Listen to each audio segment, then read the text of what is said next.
बीमारी हो तो दवाई अनमोल हो जाती है।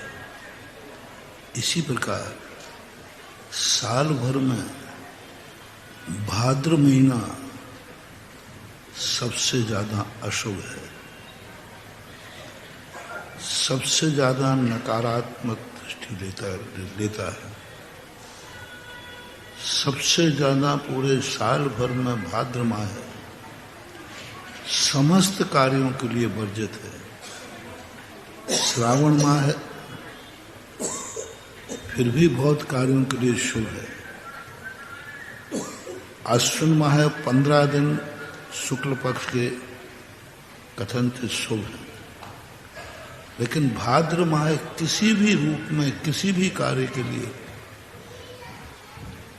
ज्योतिष शास्त्रों ने ठीक नहीं कहा।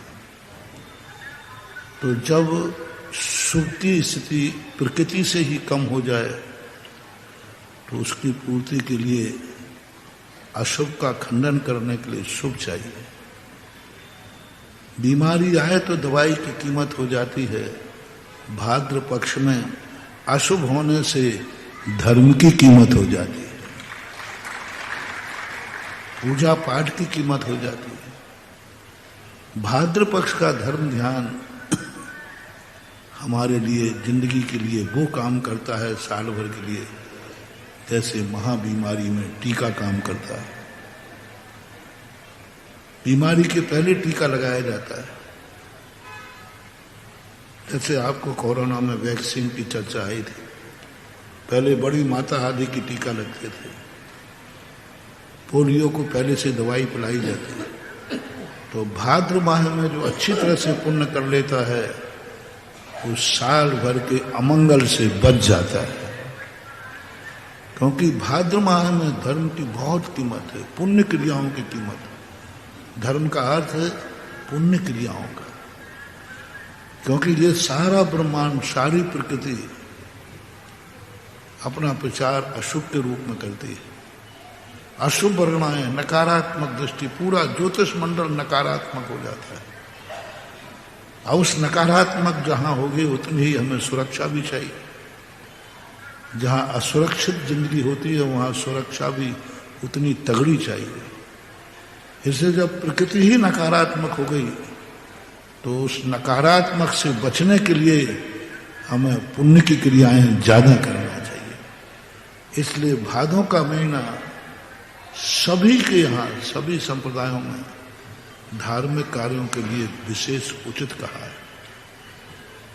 3 दशलाक्षण पर्व आते हैं, लेकिन भादों का मुख्य है। मात्र इसलिए नहीं कि भादों में आप लोग फुर्सत में रहते हैं, यही मात्र एक कारण नहीं, वो भी एक कारण हो सकता है, लेकिन मुख्य कारण है प्रकृति की नकारात्मक से हम अपने आप को कैसे बचाएं। कैसे बचाएं, क्योंकि जो तत्व हमारे में कम पड़ रहा है उसकी पूर्ति हम कैसे करें। भादों के माह में कोई भी अशुभ कार्य कर, कोई भी क्रिया करोगे बहुत खर्च होगा उसमें। यहां तक कि तुम रोटी खाओगे तो भी उसके साथ तुम्हारी नकारात्मक दृष्टि जाएगी, नकारात्मक ऊर्जा जाएगी। पानी पियोगे नकारात्मक ऊर्जा जाएगी। अच्छे कपड़े पहनोगे नकारात्मक ऊर्जा जाएगी। मकान में तुम रहोगे नकारात्मक ऊर्जा जाएगी। तुम शयन करोगे नकारात्मक ऊर्जा जाएगी।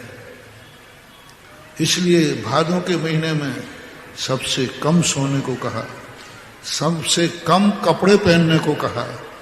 जितने कम कपड़े पहन सको, सादा सिंपल हाय।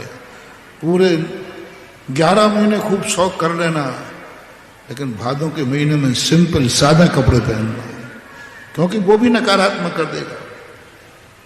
वो भादों के महीने में ऐसी स्थिति बन जाती है जैसे तुम्हारे पास कोई पैसा हुआ तो जेब कट पीछे लग जाएगा। उसको पता चल गया कि तुम्हारे पास बहुत धन है तो फिर वो क्या करेगा, तुम्हारे पीछे पड़ जाएगा।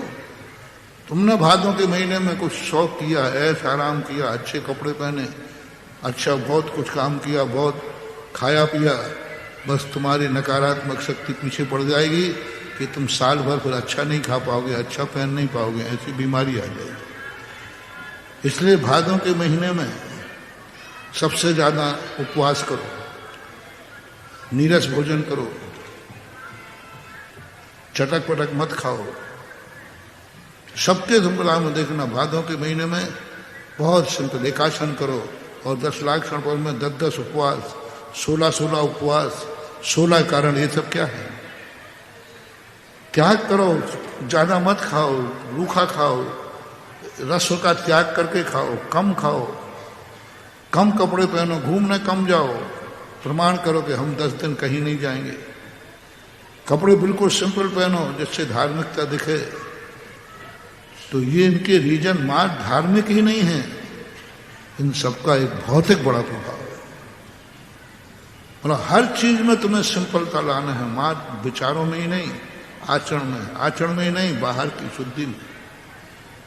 तो ये बहुत बड़ा इसका ज्योतिष शास्त्रों के अनुसार भादों का एक बहुत बड़ा मनोवैज्ञानिक प्रभाव है कि भादों के महीने में इसलिए कहा जाता है कि तुम साल भर पूजा करो या नहीं करो, कम से कम 10 दिन कर लेना। साल भर अभिषेक करो या मत करो, लेकिन 10 दिन कर लेना। साल भर तुम रात्रि में भोजन त्यागो या नहीं त्यागो, लेकिन भादों में त्याग देना। साल भर यदि तुम अच्छी तरह धर्म नहीं रह सकते तो कम से कम भादों के महीने में अपने आचार से रहना, क्योंकि ये भादों का महीना तुम्हें बहुत बर्बाद कर देगा। यदि तुमने थोड़ी सी ही अपना पुण्य का प्रदर्शन किया, वो पुण्य को खत्म कर देगा। इसलिए 12 महीनों में भादों का महीना इसलिए धार्मिक दृष्टि से है, सभी दृष्टिकोणों से मानना, सभी दृष्टिकोणों से। तुम धर्मात्मा नहीं हो तो भी मानना, धर्मात्मा नहीं हो तो भी मानना, क्योंकि भादों के महीने में आपको गृहस्थी भी, संसार भी संभालना है। तो कम से कम भादों के महीने में धर्मात्मा हो जाओ। कम से कम भादों के महीने में संयम धारण कर लेना।